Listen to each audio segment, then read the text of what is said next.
Red Dwarf, Episode 5, Series 12. Okay, I quite enjoyed this episode. I moaned a little bit about the last episode, and maybe I was a little bit harsh about that, but I didn't find it as amusing.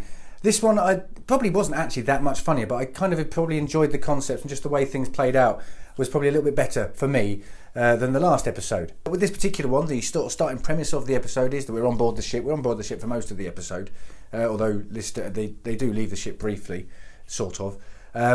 But yeah, in essence, it's Lister's birthday. It's a sort of undefined birthday, but it's certainly over 30 and it's certainly over 40, but they don't define exactly what it is. And in the process of Lister having some sort of celebrationary meal or whatever, he ends up having what seems to be a heart attack, but actually turns out to be indigestion. Although he did collapse, which is quite serious indigestion, but nevertheless, they put him in the sort of the medical bay bit and bring in this robot where they put this sort of chip in his head, or in his ear, I think it was possibly. I may have got that wrong. And that basically starts going through his body to sort of pick up out any problems, and the machine's there talking to him, telling him about everything that's going on. And in the process of explaining the various health issues he's got, it's in his sort of artery and around his heart area, it creates a scenario which basically makes Lister start panicking and is then telling Lister that because of him panicking, he's going to die.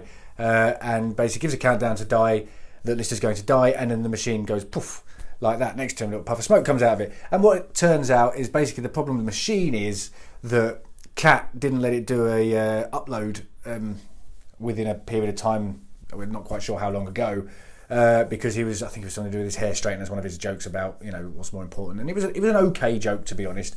I moaned about Cat a bit last week. Still, those sort of like slightly not painful but old rehashed jokes that between him and certainly Rimmer were again evident in this episode, and weren't brilliant, but it wasn't quite as painful and sort of consistent as it was last week. So I don't have as much of an issue about that. But yeah, as a result, they found out that this machine hadn't had its update for a while, so they downloaded the update and found out that the Red Dwarf has been bought out by a multi-corporate, and they get given a whole load of new stuff that sort of gets teleported directly onto the ship.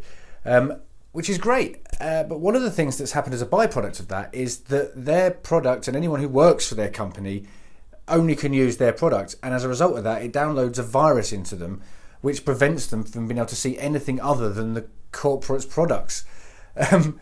Which I imagine there's quite a few corporations on this planet right now which would love to have that ability, and some of them sort of achieve it at times. And I quite like this concept and the fact that we sort of start to look more into this sort of multi-corporation massive thing. In essence, this corporation has taken or bought Earth and everything on it, and basically charges for every single thing that goes on at all. And I think sets some laws so it couldn't get kicked out, and basically now governs Earth and everything that it owns, everything, rocks, water, the lot, air. And so as it goes on, Lister starts to not be able to see any of the other sort of stuff that isn't part of the corporation, including our three other characters. And that leads to a sort of a fairly sort of funny bit when they're getting, they're sort of slowly disappearing, and Crichton's trying to explain to Lister what's going on, and then he starts going silent because Lister can't hear him anymore. We can still see him, and he couldn't make out what he was telling him, and basically he was just saying, "I think I'm going to be the next one to disappear," or something like that, and then disappeared immediately, leaving Lister on his own. And we saw there was some quite good sort of scenes. I'm not sure it's kind of clever CGI stuff or if it was just pretty basic, but it looked fairly convincing, with some of the sort of invisible stuff, him having his breakfast. And I missed on that actually before the guys started disappearing, so he couldn't see them. They were doing some examples, or Crichton was doing examples with Lister to see what he could and couldn't see. And with that, he picked up a couple of things from this M-Corp, and he could see that. He picked up this big heavy thing, but it was invisible, he couldn't see that, and then picked up this other big sort of wobbly vibrator thing which wasn't exactly defined exactly what it was, and passed that between the other two guys. That was quite funny and quite well done, to be honest. And like I say, there were a few okay gags with the whole Lister not being able to see things like his food being picked up and disappearing, because Cat does traditionally like to steal people's food when they're not looking, just like a cat would. And as the episode goes on, Lister basically decides he's sort of had enough of this, and he found out that he could go down. So download himself into this not into the software, but go to this virtual reality that the corporation offers as I guess it's sort of like holidays or whatever.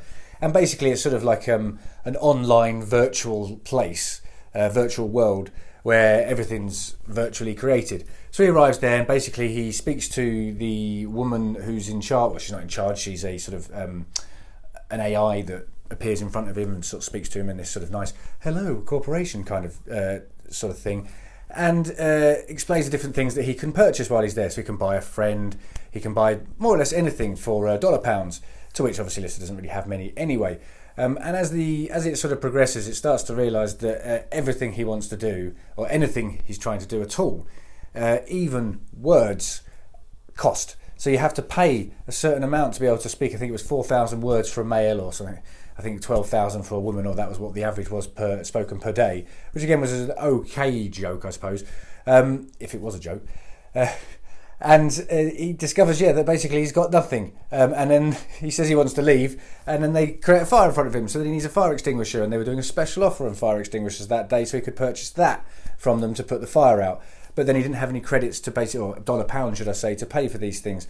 So they started taking life or time from him instead. So he started becoming older. That was their new way of charging him. And sort of going into the concept of this episode and everything about it, I like this because I'm somebody that's not a massive fan. I mean, it's these faceless multinational corporations. I'm not a massive fan of them. It's they just sort of seem evil. And how many times do we see sort of futuristic films where there's some sort of corporation or corporations that have basically taken over the world and sort of rule it with this sort of corporate way, and everybody's sort of under the thumb, so to speak. And that plays on this episode reminded me quite a lot of I don't know if you've seen the film.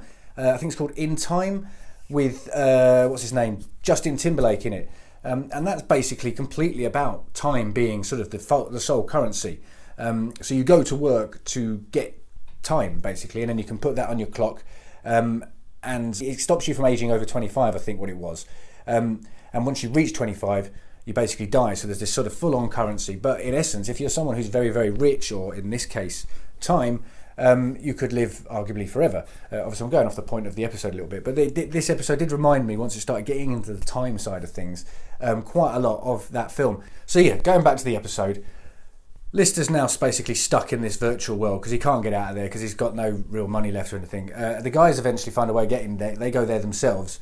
And there's all these sort of people around and everything, and basically Lister's basically started buying up all sorts. Now they can do this time thing, so he's got all these friends he's bought, and they go in there and they find him basically an old man with hugging this guitar, and the lady, the AI, pops up again and starts talking, offering different things and saying you're not registered, blah blah, whatever the case is. No one has enough pounds. However, then she asked, you can have whatever you basically like, and Crichton, as often Crichton does, comes up with quite a good plan, which is basically he asked her to download a sort of a virus into her software which will delete everything, basically destroy her and let them escape. So she does, and so the corporation, or at least that element of the corporation, has gone, and the guys escape and go back to the Red Dwarf ship. The one problem with that, however, is that as they discover, they thought that the ship and everything had sort of basically been infected with this virus, but what they turned out is that Lister was infected with this virus. So what they had to do is remove it, and the only way that they could do that was by downloading one of the memory files that Lister had uploaded onto the Red Dwarf ship, for in the case of the holograms and stuff like that. So that did actually sort of make sense. But the last time he did that was when he was 23. So they had to basically reload or load his memories of when he was 23. So he's lost all his memories that he's had, I suppose, in essence, throughout the entire series. I'm not sure if this will necessarily carry on to the next episode, to be honest. But he's lost all his memories, so he's back to original Lister, which takes us to a scene which was good and good to see, which was was the exact same scene as in the first episode, when Lister's walking behind Rimmer, singing away, and then Rimmer tells him to shut up, and he starts humming, and he basically has a go at him again.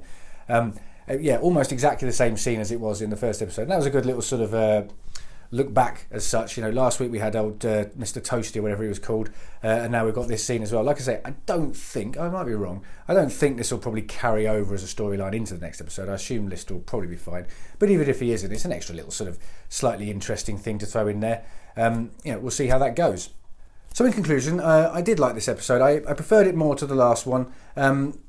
Compared to the others, it's around the same sort of area. Did have a few laughs in it, nothing sort of out loud, sort of really hilarious jokes, but there were some quite good ones. And the way it was sort of acted, I thought it was done fairly well. And I did enjoy the digs at big multinational corporations. I'm always going to enjoy those. However, I don't think I could go as far as to give this an 8, so I'll give this episode a 7 out of 10.